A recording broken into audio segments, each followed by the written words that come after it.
Hello and happy Christmas. I promised some of my Art Kids children that I would show them how to do a penguin. So here it is. And especially now we're all in tier 4, something nice for us to do. So I've started off with, they look like brackets really. So if you imagine like an ovally shape at the top and then this longer ovally shape for the body, but I've just done them like brackets. And then I'm going to draw in the hat, which is going to come right down across the face. The eyes. So I'm going to have one eye almost under the hat. The beak. Then can fill in the rest of the hat. Go around over that curve. Nice bobble hat with a pom-pom on the end. I'm going to do some dotty lines there because we want that to look fluffy. Then the scarf. Try not to do really straight lines here because we want this to look nice and soft. Like a nice thick woolly scarf. And I'm adding some folds in at the side so it looks nice and snuggly. Then the flippers, wings. Down at the bottom, I'm just going to do 2 little bumps. And then in there, I'm going to put the feet. And my penguin's got like 3 toes.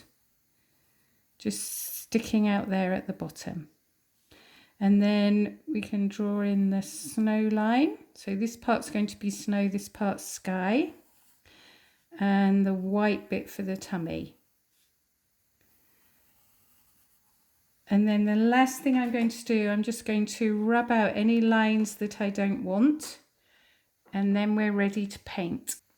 I'm going to use watercolour, but you could use colouring pencils or Sharpies. I've got watercolour paper, so if you're going to use something else, probably smooth cartridge paper would be better. So to start painting, always just going to get a little bit of water and then a little bit of the colour. And I'm just going to start off with grey because I want to do the lines on the hat.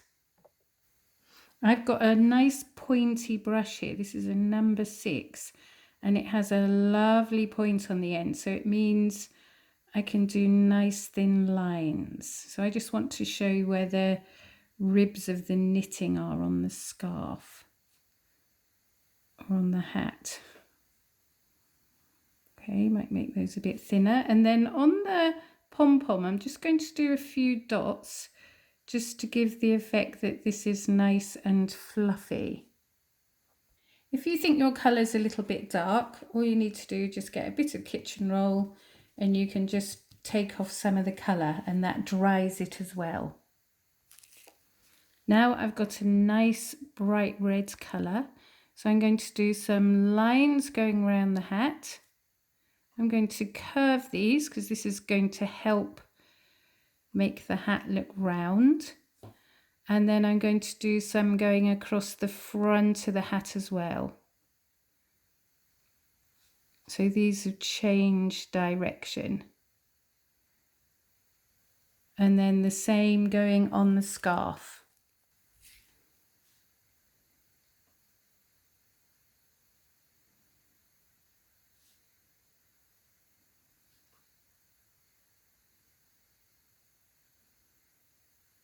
And then on the sides of the scarf, they're going to go this way. I'm just curving them a little bit to show like they're going around the folds of the material.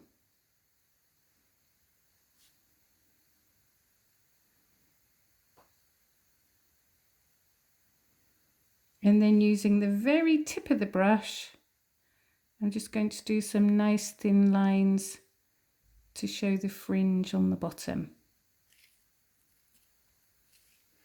I've got a nice orange for the beak.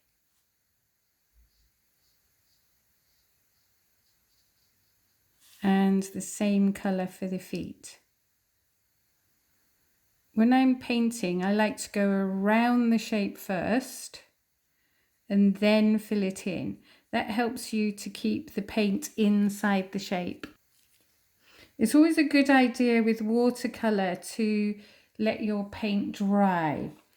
If it's wet and you add another colour, they're going to run together. So sometimes it's lovely to do that if you want your colours to blend.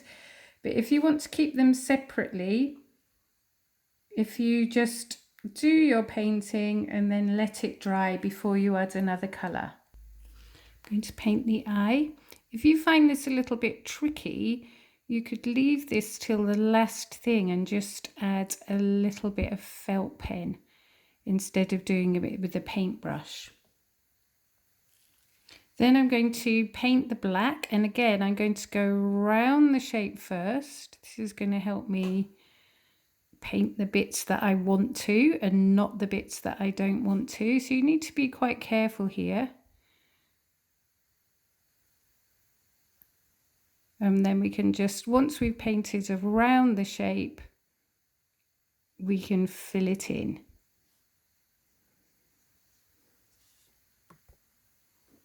And then we can paint the rest of the body the same way. So draw around the shape, use the tip of the brush so it's nice and thin, use it a bit like a felt pen, and fill in the space.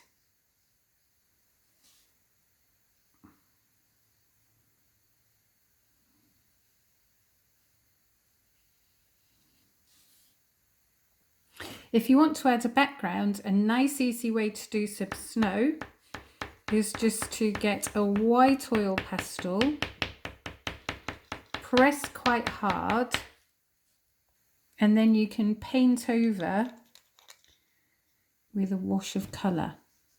And as you paint over, all the oil pastel shows up, so you get a nice effect of the snow.